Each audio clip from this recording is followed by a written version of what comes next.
Abdul El Sayed. Can you believe this? This could only happen to me. Abdul El Sayed, lovely gentleman. He's a man of hate. And now he's going around saying, no, I love everybody. He doesn't love everybody.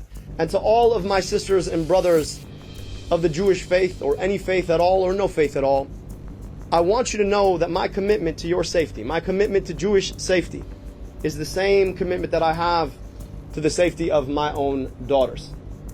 America की राजनीति में इन दिनों एक ऐसा नाम सुर्खियों में है जो आने वाले महीनों में इतिहास बदल सकता है। नाम है अब्दुल अल सैयद। मिशिगन में डेमोक्रेटिक पार्टी की सीनेट प्राइमरी जीतने के बाद अब उनके पास अमेरिका के इतिहास का पहला मुस्लिम सीनेटर बनने का मौका है। लेकिन अल सैयद की कहानी सिर्फ एक मुस्लिम उम्मीदवार के चुनाव जीतने तक सीमित नहीं है। उनकी जीत के साथ अमेरिकी राजनीति में इजराइल, गाजा, मुस्लिम वोट और डेमोक्रेटिक पार्टी की बदलती राजनीति जैसे कई बड़े सवाल जुड़ गए। दरअसल मिशिगन की डेमोक्रेटिक सीनेट प्राइमरी में अल सैयद ने पार्टी के स्थापित नेता और अमेरिकी प्रतिनिधि हेली स्टीवंस को बेहद करीबी मुकाबले में मात दी।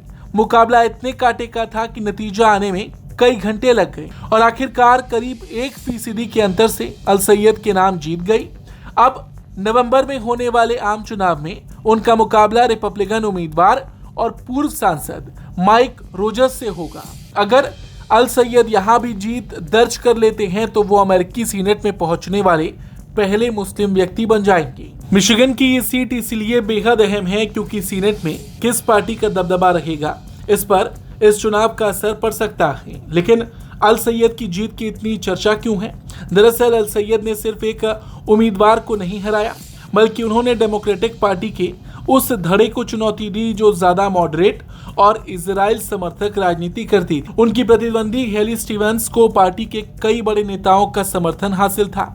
उनके पक्ष में इजराइल समर्थक राजनीतिक समूहों से भी भारी पैसा खर्च किया गया था और रिपोर्ट्स के मुताबिक तो स्टीवंस के समर्थन में प्रो इजराइल सुपर पैक की तरफ से करोड़ों डॉलर खर्च किए गए, जबकि कुल बाहरी खर्च $60 मिलियन से ज्यादा बताया गया। इसके बावजूद अल सैयद ने जमीनी अभियान के सहारे मुकाबले अपने नाम कर लिया और यही वजह है कि उनकी जीत को एपैक यानी American Israel public affairs committee के लिए एक बड़ा झटका माना जा रहा है। यहाँ आपको बता दें, अमेरिका भले ही इजराइल समर्थक हो, लेकिन अल सैयद कट्टर इजराइल विरोधी हैं। अल सैयद इजराइल को दी जाने वाली बिना शर्त अमेरिकी सैन्य मदद का विरोध करते हैं। उन्होंने गाजा में इजराइल की कार्रवाई को लेकर बेहद कड़ा रुख अपनाया और अमेरिकी विदेश नीति को बदलने की बात भी कही। हालांकि अपनी इस जीत के बाद उन्होंने ये साफ करने की कोशिश की कि वो किसी भी यहूदी से नफरत नहीं करती। उन्होंने कहा कि किसी की भी सुरक्षा, यहाँ तक कि यहूदी की सुरक्षा के प्रति भी उनकी प्रतिबद्धता उतनी ही है जितनी उनकी अपनी बेटियों के लिए है। And to all of my sisters and brothers of the Jewish faith, or any faith at all, or no faith at all, I want you to know that my commitment to your safety, my commitment to Jewish safety, is the same commitment that I have to the safety of my own daughters. Because if there is one question of a political philosophy that ought to animate us all, is what would we build, what would we do if we treated all of our kids like they were all of our kids? हालांकि अल सैयद को लेकर अमेरिकी राष्ट्रपति Donald Trump का भी एक बयान सामने आया। उन्होंने सीधे तौर पर अल सैयद पर हमला बोला। ट्रंप ने अपने भाषण में बार बार अल सैयद का नाम लेकर उन्हें इजराइल और यहूदियों से नफरत करने वाला बताया।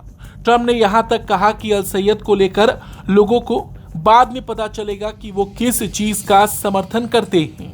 And the polls were wrong again last night when they thought it would be a landslide victory for a hater of Jews and a hater of Israel. This guy hates Jews. Somebody said, oh, that's a little strong. No, he hates Jews and he hates Israel. Abdul El Sayed. Can you believe this?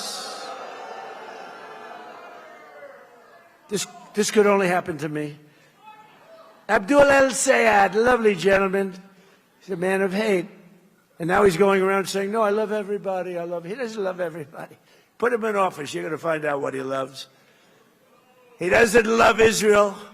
He doesn't love Jewish people. He hates them. He hates them with a passion that burns in his heart, and there's not a frickin' thing he can do about it.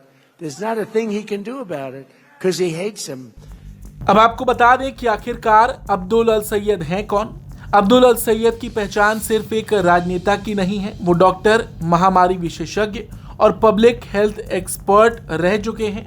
Michigan में पले बड़े अल सैयद ने university of Michigan से पढ़ाई की, Oxford में scholar रहे और कोलंबिया यूनिवर्सिटी से मेडिकल डिग्री हासिल की। वो डेट्रॉयट के हेल्थ कमिश्नर भी रह चुके हैं और 2018 में मिशिगन के गवर्नर पद के लिए भी चुनाव लड़ चुके हैं। वो खुद को एक प्रोग्रेसिव डेमोक्रेट के तौर पर पेश करते हैं।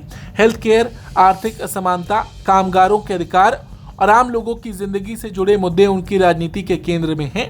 उनकी मुस्लिम पहचान भी इस चुनाव में एक अहम पहलू है। अल सैयद के माता पिता मिस्र से अमेरिका आए। अल सैयद की तुलना न्यूयॉर्क के मेयर ज़ोहरान ममदानी से भी की जा रही है। वजह है दोनों का प्रोग्रेसिव एजेंडा, मुस्लिम पहचान और अमेरिकी राजनीति में पारंपरिक राजनीतिक प्रतिष्ठान को चुनौती देने वाली शैली। लेकिन अल सैयद के सामने अब सबसे बड़ी चुनौती नवंबर का चुनाव है। प्राइमरी जीतना पहला पड़ाव था, असली मुकाबला अब रिपब्लिकन माइक रोजर्स से होगा। और अगर अल सैयद नवंबर में जीत जाते हैं तो सिर्फ मिशिगन की राजनीति नहीं बदलेगी, बल्कि अमेरिकी इतिहास में एक नया अध्याय जुड़ेगा। एक ऐसे अध्याय जिसमें पहली बार अमेरिका के सेनेट में एक मुस्लिम चेहरा नजर आएगा। और शायद यही वजह है कि मिशिगन का ये चुनाव अब सिर्फ मिशिगन का चुनाव नहीं रह गया, ये अमेरिका की बदलती राजनीति, इजराइल गाजा नीति और डेमोक्रेटिक पार्टी के भविष्य की बड़ी परीक्षा बन चुका है। ब्यूरो रिपोर्ट, भारत तक।